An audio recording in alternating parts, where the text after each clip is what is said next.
Breaking news mga boss, natalo po si Juan Francisco Estrada by TKO sa round 9. Natapos naman ang round 9 pero pagdating sa corner, hindi na siya pinayagang lumaban sa round 10. Talagang malaki na po ang nag-improve kay Tenshin Nasukawa dahil tinalo na niya isang Mexican legend na katulad ni Juan Francisco Estrada.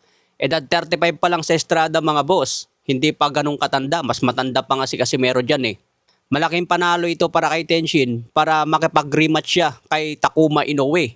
Matatandaan na si Takuma Inoue ang tumalo dyan kay Tenshin Nasukawa. Matatandaan ito dati ang nakalaban ni Floyd Mayweather sa exhibition match. Dating kickboxer ito pero ngayon napakalaki na po ng improvement sa boxing.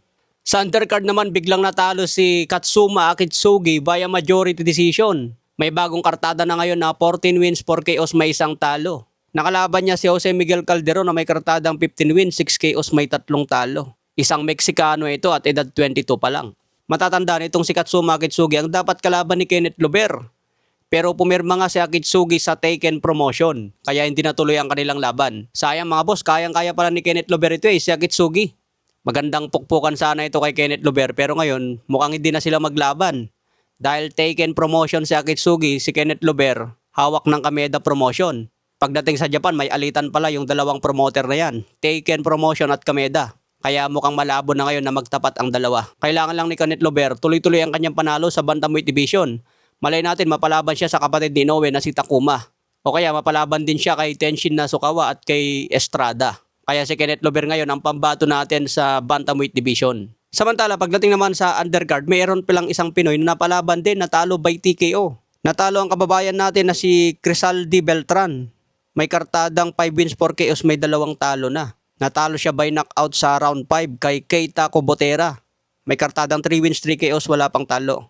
Sayang mga boss, may isang Pinoy sana na nagwagi sa Japan ngayong araw. Sa ibang banda, muling nakita ko kanina ang interview ni Manny Pacquiao kung saan sinasabi niya na gusto niyang ikasa ang laban ni General Casimero at The Monster Inoue. Sa mga hindi pa nakakalam ng kwentong itong mga boss, interesado dati si Manny Pacquiao na gawin ang laban na yan at gusto niya siya pang mag-promote. Tinanong nga si Manny Pacquiao dyan sa ES News kung ano ang mas gusto niyang laban, Inoue versus Donaire o si Casimero versus Inoue. Ang sagot ni Manny Pacquiao dyan, mas gusto niya makita ang bakbakan ni Inoue at Casimero. Sabi ni Pacquiao, mas action daw ang laban kung si Casimero ang kalaban Inoue. Pero may isang interview din si Manny Pacquiao na sinasabi, mas papabor siya kay Inoue dahil sa kanyang disiplina at sa kanyang estilo.